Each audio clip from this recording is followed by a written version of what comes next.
Teachers அனைவருக்கும் இனிய வணக்கம். நம்முடைய அகாடமி மூலமா வரக்கூடிய பிஜிடிஆர்பி எக்ஸாமினேஷனுக்கு இப்ப இருந்தே ஆன்லைன் கிளாஸஸ், டெஸ்ட் பேஜ் எல்லாமே நம்ம ரெகுலரா வந்து பார்த்துட்டு இருக்கோம். அதுல இன்னைக்கு நம்ம பார்க்க போற பாடம் என்ன அப்படின்னா, PGTRB geography Tamil medium.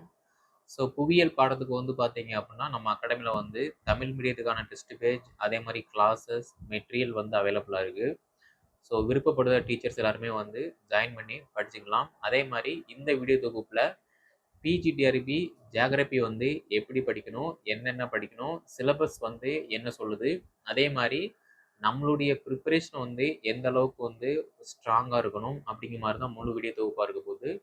So skip பண்ணாமல் லாஸ்ட் வரைக்கும் வீடியோவை பாருங்கள். அதே மாதிரி நம்முடைய சேனலை சப்ஸ்கிரைப் பண்ணாமலே நிறையா டீச்சர்ஸ் வந்து பார்த்தீங்க அப்படின்னா வாட்ச் பண்ணிட்டு இருக்கீங்க.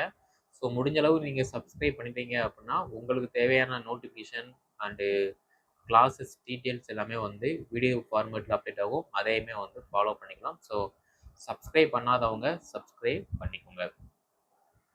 ஃபஸ்ட்டு வந்து பார்த்தீங்க அப்படின்னா பிஜிடிஆர்பி ஜியோகிராபி புவியியல் பாடத்தை பொறுத்த மட்டும் வந்து 10 யூனிட் இருக்குது. 10 யூனிட்டுமே வந்து மஸ்ட் இம்பார்ட்டன்ஸ். ஒவ்வொரு யூனிட்டுமே வந்து அடிப்படையான தகவல்ல இருந்து இன்டெப்த்தாக வந்து படிக்கிற மாதிரி இருக்கும். அதுக்கு தகுந்த மாதிரி நம்மளுடைய ப்ரிப்பரேஷன் ஸ்ட்ராட்டஜி எல்லாமே வந்து அப்செட் ஆகும். ப்ரிப்பரேஷன் ஸ்ட்ராட்டஜி எல்லாமே வந்து நல்லா ஸ்ட்ராங்காக இருக்கணும். அப்போ தான் வந்து நம்மளுடைய மேஜர் பாடத்தில் வந்து அதிகமான மதிப்பெண்கள் வந்து பெற முடியும். அதே மாதிரி டெஸ்ட் பேஜ் அப்படின்னு பார்த்தோம் அப்படின்னா 10 யூனிட்ல இருந்துமே வந்து டெஸ்ட் பேஜ் வந்து நம்ம வந்து கான்டக்ட் பண்ண போகிறோம். அதையுமே வந்து நல்லா வெல் ப்ரிப்பராக வந்து ப்ரிப்பரேஷன் பண்ணால் மட்டும்தான் வந்து ஈஸியாக வந்து நம்மளால் ஸ்கோர் பண்ண முடியும். ஓகேவா? ஸோ ஃபஸ்ட்டு இப்போ நம்ம சிலபஸில் வந்து 10 யூனிட்ல இருந்துமே வந்து என்ன சொல்லுது அப்படிங்கிற மாதிரி தமிழ் மீடியம் வந்து பார்த்துடலாம். பாருங்க. ஃபஸ்ட்டு யூனிட் வந்து பார்த்தீங்க அப்படின்னா கோள்கள் மற்றும் புவி அமைப்புகள் பேராளிகள் வந்து இருக்கு. இது வந்து மஸ்ட் இம்பார்ட்டன்ஸ். அண்டம் பற்றி படிக்கிற மாதிரி இருக்கும். அதே மாதிரி நம்ம சூரிய குடும்பத்தை பற்றி நல்ல இன்டெப்த்தாக படிக்கிற மாதிரி இருக்கும். ஒவ்வொரு கோள்களுமே வந்து எவ்வளோ தூரத்தில் இருக்கு, அதனுடைய வேலைகள் என்ன அப்படிங்கிற மாதிரி நல்லா படிக்கிற மாதிரி இருக்கும். அதே மாதிரி புவி அமைப்பு, நம்ம இந்தியாவை பொறுத்த மட்டும் வந்து புவி அமைப்பு வந்து எப்படி இருக்கு, அதே மாதிரி ஒவ்வொரு ஸ்டேட்ல இருந்துமே வந்து புவி அமைப்புகள் வந்து எப்படி இருக்கு அப்படிங்கிற மாதிரி நல்லா படிக்கிற மாதிரி இருக்கும். அது வந்து மஸ்ட் இம்பார்ட்டன்ஸ். ஃபர்ஸ்ட் யூனிட்ல இருந்து மட்டுமே வந்து 10ல இருந்து 18 கொஸ்டின் வரைக்குமே நம்ம வந்து தாராளமாக வந்து எக்ஸ்பெக்ட் பண்ணலாம். அதே மாதிரி 2வது யூனிட் வந்து பார்த்தீங்க அப்படின்னா காலநிலை, பருவ காற்றுகள், வளிமண்டலம், அதே மாதிரி கண்ட காலநிலை, மழைப்பொழிவு, இயற்கை சீற்றங்கள் பற்றி இருக்கு. இதுவுமே வந்து நமக்கு வந்து மஸ்ட் இம்பார்ட்டன்ஸ். அடிப்படையான தகவல் தான் நல்லா நம்ம படிக்கிற மாதிரி இருக்கும். இதுல இருந்து கிட்டத்தட்ட 8ல இருந்து 10 கொஸ்டின் வரைக்குமே நம்ம வந்து எக்ஸ்பெக்ட் பண்ணலாம். இதை வந்து நம்ம நல்லா படிக்கிற மாதிரி இருக்கும். அடுத்து பார்த்தீங்க அப்படின்னா யூனிட் 3 மக்கள் தொகை, மனித வளம், வாழ்விடங்களின் அமைப்புகள். இப்போ மக்கள் தொகை அப்படின்னாலே வந்து நம்ம இந்தியாவை பொறுத்த மட்டும் வந்து பார்த்தீங்க அப்படின்னா மக்கள் தொகை அடர்த்தி 1 சதுர மீட்டருக்கு வந்து எவ்வளோ மக்கள் அடர்த்தி அப்படிங்கிற மாதிரி வந்து நல்லா படிக்கிற மாதிரி இருக்கும். அதே மாதிரி சென்னை, மும்பை, கல்கத்தா, அதே மாதிரி டெல்லி, இந்த மாதிரி சிட்டி சைட்லாம் வந்து பார்த்தீங்கன்னா மக்கள் தொகை அடர்த்தி வந்து 1 சதுர மீட்டருக்கே வந்து எவ்வளவோ இருக்கும். அப்போ அது எல்லாத்தையுமே வந்து நம்ம நல்லா ஃபோக்கஸ் பண்ணி படிக்கிற மாதிரி இருக்கும். அதனால யூனிட் 3ல இருந்து பார்த்தீங்கன்னா 5ல இருந்து 8 கொஸ்டின் வரைக்குமே வந்து நம்ம தாராளமாக வந்து எக்ஸ்பெக்ட் பண்ணலாம். அடுத்து வந்து பார்த்தீங்க அப்படின்னா யூனிட் 4 சுற்றுப்புற சூழல், நில மாசு, நீர் மாசு, காற்று மாசு, ஒளி மாசு, மாசு கட்டுப்பாட்டு முறைகள்.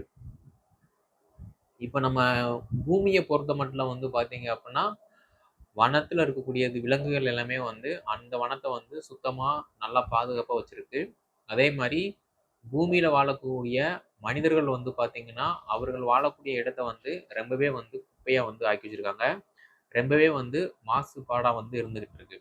அப்போ அந்த மாசுபாடு, நீர் மாசுபாடு வந்து எப்படி ஏற்படுது, அதனை தடுக்கும் வழிமுறைகள், அதே மாதிரி காற்று மாசுபாடு வந்து எப்படி ஏற்படுது, அதனை தடுக்கக்கூடிய வழிமுறைகள், அதே மாதிரி நில மாசுபாடு வந்து எப்படி ஏற்படுது, அதனை தடுக்கக்கூடிய வழிமுறைகள் அப்படிங்கிற மாதிரி நீர், நிலம், காற்று இந்த 3யுமே வந்து நம்ம எவ்வளவு ப்ரொடெக்ட் பண்ணணுமோ அதை பற்றி படிக்கிற மாதிரி இருக்கும். இன்டெப்த்தாக படிக்கிற மாதிரி இருக்கும். அதுக்கு தகுந்த மாதிரி நம்முடைய ப்ரிப்பரேஷன் எல்லாமே வந்து நல்லாவே ஸ்ட்ராங்காக இருக்கணும். அடுத்து வந்து பார்த்தீங்க அப்படின்னா, இந்த யூனிட் 4ல் வந்து 8லிருந்து 12 கொஸ்டின் வரைக்குமே தாராளமாக எக்ஸ்பெக்ட் பண்ணலாம். ஏன்னா எல்லாமே வந்து மிக மிக முக்கியமானது. அதுக்கு தகுந்த மாதிரி நம்மளுடைய ப்ரிப்பரேஷன் ஸ்ட்ராட்டஜி வந்து ஸ்ட்ராங்காக இருக்கணும். நெக்ஸ்ட் வந்து பார்த்தீங்க அப்படின்னா, யூனிட் 5 இந்திய அமைவிடமும் இயற்கை அமைப்பும், மலைத்தொடர்கள், பீடபூமிகள், கணவாய்கள், கடற்கரை சமவெளிகள், வணிகம், போக்குவரத்து. அப்போ யூனிட் 5ல வந்து பார்த்தீங்க அப்படின்னா நல்லாவே வந்து நம்ம படிக்கிற மாதிரி இருக்கும். ஏன்னா இந்திய அமைவிடமும் இயற்கை அமைப்பும், இந்தியாவில் வந்து பார்த்தீங்க அப்படின்னா ஒவ்வொரு ஸ்டேட்டுமே வந்து ஜியாகிரபியல் லேண்ட் சர்வே அது வந்து எப்படி வடிவமைச்சிருக்காங்க. அதே மாதிரி இந்தியாவில் வந்து பூமியோட அந்த வடிகால் அமைப்பு வந்து எப்படி இருக்கு, ஒவ்வொரு மாநிலமும் வந்து அங்க இருக்கக்கூடிய நிலப்பரப்பை வந்து எப்படி ஆளுமை செய்தாங்க. இப்போ கேரளாவில் வந்து பார்த்தீங்க அப்படின்னா அங்கே எல்லாமே வந்து ஹில்ஸ் ஏரியா மாதிரி இருக்கும். இயற்கை வளங்களை வந்து அவங்க வந்து அவ்வளோ பாதுகாப்பாக வந்து பராமரிச்சுட்டு இருக்காங்க.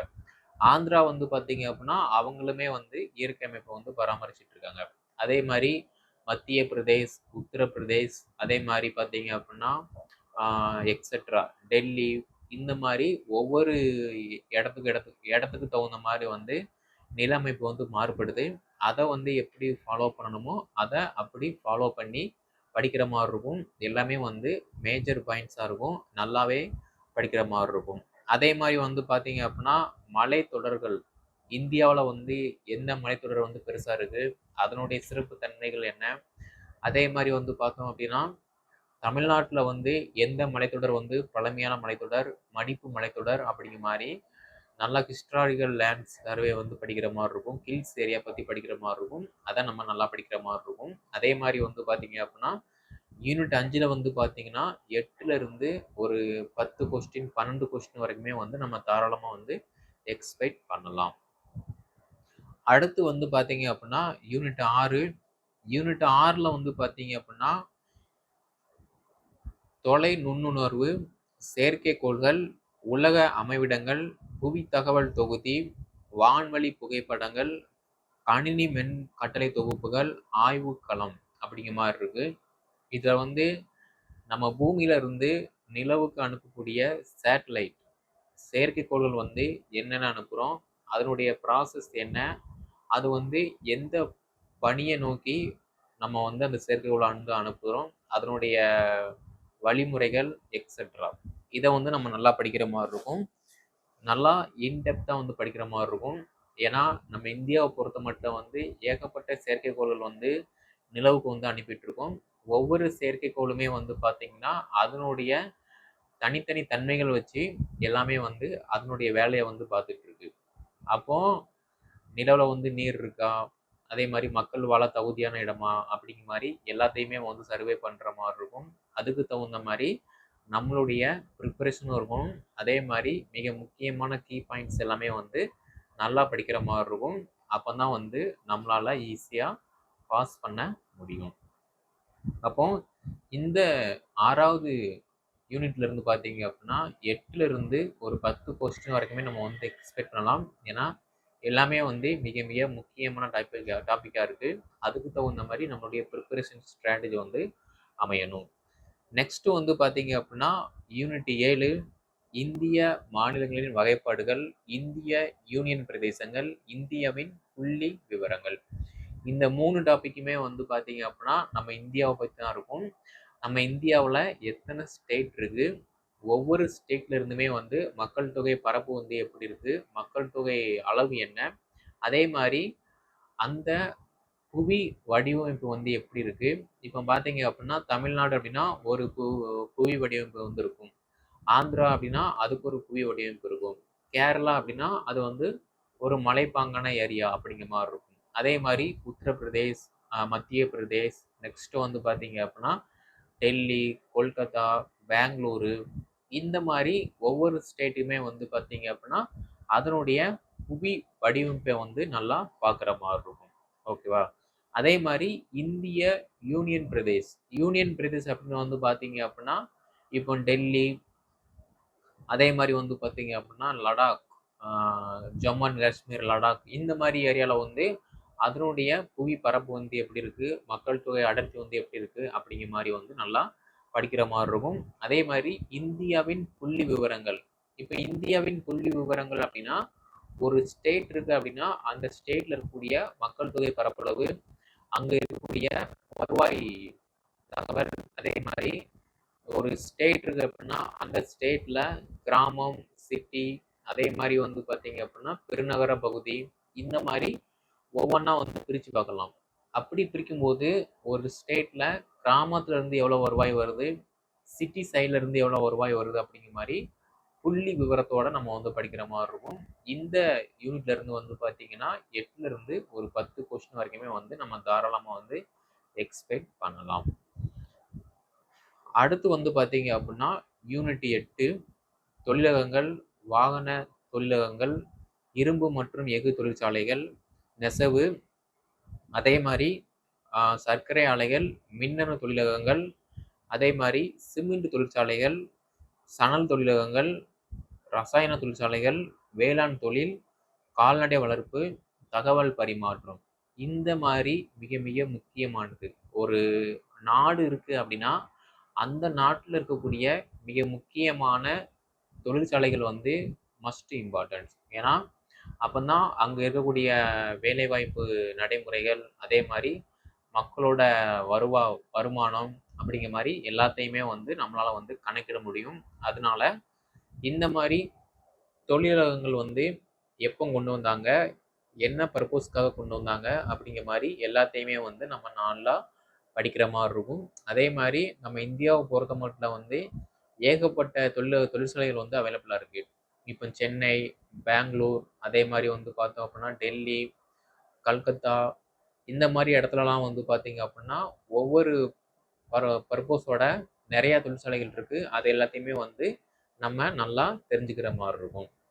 இதுல இருந்துமே வந்து பார்த்தீங்க அப்படின்னா 5ல இருந்து ஒரு 8 கொஸ்டின் வரைக்குமே வந்து நம்ம தாராளமாக வந்து எக்ஸ்பெக்ட் பண்ணலாம். ஏன்னா மிக மிக முக்கியமான டாபிக்ஸு. ஒரு 10 கொஸ்டின் வரைக்குமே வந்து நம்ம தாராளமாக வந்து எக்ஸ்பெக்ட் பண்ணலாம்.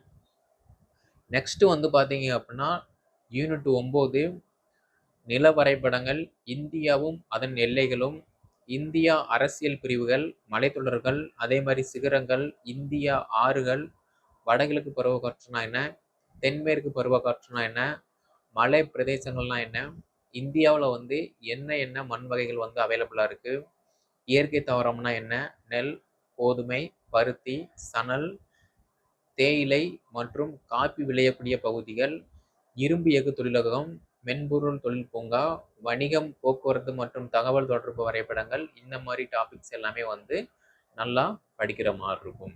ஓகேவா? ஏன்னா யூனிட் 9 வந்து பார்த்தீங்க அப்படின்னா டோட்டலாகவே நம்ம இந்தியா, அதே மாதிரி தமிழ்நாடு எல்லாத்தையுமே வந்து கவர் பண்ணி படிக்கிற மாதிரி இருக்கும். எல்லாமே வந்து மஸ்ட்டு இம்பார்ட்டன்ஸ். இதுலேருந்து வந்து பார்த்தீங்க அப்படின்னா 8ல இருந்து ஒரு 10, 12 கொஸ்டின் வரைக்குமே வந்து தாராளமாக வந்து நம்ம எக்ஸ்பெக்ட் பண்ணலாம். லாஸ்ட்டு 10வது யூனிட் வந்து பார்த்தோம் அப்படின்னா தமிழ்நாடு புவியியல், இயற்கை வளங்கள், எரிசக்திகள், நீர்மின் சக்தி, அணுமின் சக்தி, அனல் மின் சக்தி, சூரிய சக்தி, காற்றாலை சக்தி எல்லாமே வந்து மிக மிக மிக மிக முக்கியமானது. இந்த எல்லா டாபிக்ஸுமே வந்து பார்த்தீங்க அப்படின்னா நம்ம படித்தா மட்டும்தான் வந்து ஈஸியாக மார்க் வந்து ஸ்கோர் பண்ண முடியும்.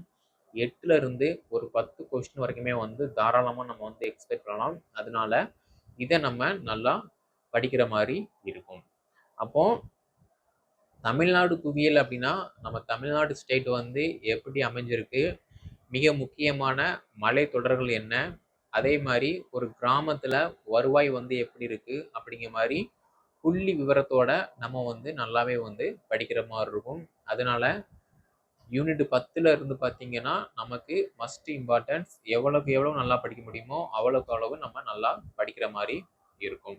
அதே மாதிரி வந்து பார்த்தீங்க அப்படின்னா சூரிய குடும்பத்தில் புவியியல் அமைப்பு, அதே மாதிரி நீர்க்கோளம்னா என்ன, வளிமண்டலம்னா என்ன, உயிர்கோளம்னா என்ன, இயற்கை பேரிடர் அமைப்பு, இயற்கையாக வந்து பார்த்தீங்க அப்படின்னா என்னென்ன டிசார்டர் வந்து வருது, அதே மாதிரி செயற்கையாக வந்து மனிதனால் ஏற்படக்கூடிய பேரிடர் மேலாண்மை அப்படிங்கிற மாதிரி எல்லாத்தையுமே நல்லா படிக்கிற மாதிரி இருக்கும். மனித குடியிருப்புகள், வளங்கள், தொழில்கள், கலாச்சாரம் மற்றும் அரசியல் புவியியல், புவி தகவியல், அதே மாதிரி வந்து பார்த்தீங்க அப்படின்னா இந்திய வேளாண்மை, இந்திய மக்கள் தொகை, தமிழ்நாடு இயற்கை பிரிவுகள், தமிழ்நாட்டில் வந்து காலநிலை மாற்றங்களை வந்து எப்படி இருக்கு, தமிழ்நாடு பேரிடர் மேலாண்மை, தமிழ்நாடு மானுட புவியியல் அப்படிங்கிற மாதிரி எல்லாத்தையுமே நம்ம வந்து நல்லா படிக்கிற மாதிரி இருக்கும். ஓகேவா? ஸோ இதுதான் வந்து சிலபஸ். 10 யூனிட் இருக்கு. 10 யூனிட்டுமே வந்து மஸ்ட் இம்பார்ட்டன்ஸ். நம்ம எவ்வளோக்கு எவ்வளோ நல்லா இன்ட்ரெஸ்ட் எடுத்து படிக்குமோ அவ்வளோக்கு அவ்வளவு நமக்கு மார்க் வந்து நல்லாவே வந்து கெயின் ஆகும்.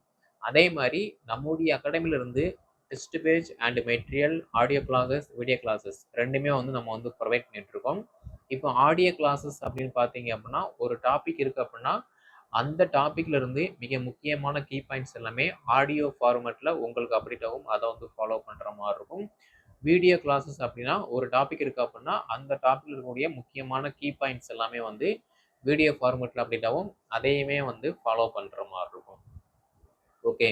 ஸோ மெட்டீரியல் அப்படின்னு பார்த்தோம் அப்படின்னா நம்ம சாஃப்ட் காப்பியா பிடிஎஃப் ஃபார்மேட்ல வாட்ஸ்அப்ல பிடிஎஃப் தான் அனுப்புவோம். அதை வந்து ஃபாலோ பண்ற மாதிரி இருக்கும். டெஸ்ட் பேஜ் அப்படின்னு பார்த்தோம் அப்படின்னா டெலிகிராமில் குயிஸ் ஆப்ஷனில் டெஸ்ட் பேஜ் அப்டேட் ஆகும். அதை வந்து ஃபாலோ பண்ணுற மாதிரி இருக்கும். இப்படி தான் வந்து பார்த்தீங்க அப்படின்னா நம்மளுடைய கைடன்ஸ் வந்துருக்கும். அதை வந்து ஃபாலோ பண்ணுற மாதிரி இருக்கும். ஓகேவா? ஸோ இதில் உங்களுக்கு வேறு ஏதாவது சந்தேகம் இருந்துச்சு அப்படின்னா கீழே கமெண்டில் வந்து லீவ் பண்ணுங்கள். அதே மாதிரி பிஜிடிஆர்பி ஜியாகிரபி முதுநிலை ஆசிரியர் தேர்வு புவியியல் பாடத்துக்கு தமிழ் மீடியத்துக்கு வந்து மெட்டீரியல் டெஸ்ட் பேஜ் வந்து அவைலபிளாக இருக்குது. கீழே டிஸ்கிரிப்ஷனில் வந்து பார்த்தீங்க அப்படின்னா WhatsApp number, contact number, Telegram link எல்லாமே கொடுத்துருக்கேன். அதை கான்டாக்ட் பண்ணி என்ன டீட்டெயில் கேட்டு படிக்க ஸ்டார்ட் பண்ணுங்கள். டைம் வந்து ரொம்ப கம்மியாக தான் இருக்குது. இப்போ இருந்து படித்தா மட்டும்தான் வந்து நம்மளால் ஈஸியாக சிலபஸை வந்து கனெக்ட் பண்ண முடியும். அதே மாதிரி டெஸ்ட் பேஜ்லேயுமே வந்து மார்க்கு அதிகமாக ஸ்கோர் பண்ண முடியும். ஓகே. ஸோ இதில் உங்களுக்கு வேறு ஏதாவது சந்தேகம் அப்படின்னா கீழே கமெண்டில் வந்து லீவ் பண்ணுங்கள். இந்த வீடியோ தொகுப்பை பிஜிடிஆர்பி ஜியாகிரபி ப்ரிப்பரேஷன் பண்ணக்கூடிய ப்ரைவேட் ஸ்கூல் டீச்சர்ஸ், அதே மாதிரி கவர்மெண்ட் ஸ்கூலில் டெம்பரரி ஒர்க் பண்ணக்கூடிய டீச்சர்ஸ், எம்எஸ்சி ஜியாகிரபி படிக்கக்கூடிய செகண்ட் இயர் ஸ்டூடெண்ட்டு, அதே மாதிரி பிஎட் செகண்ட் இயர் ஸ்டூடெண்ட்டு இவங்களுக்குமே வந்து ஷேர் பண்ணுறேன். அவங்க வந்து படித்து பயன்படுத்தும். நம்முடைய சேனலை சப்ஸ்கிரைப் பண்ணலாம் அப்படின்னா சப்ஸ்கிரைப் பண்ணிக்கோங்க. நன்றி, வணக்கம்.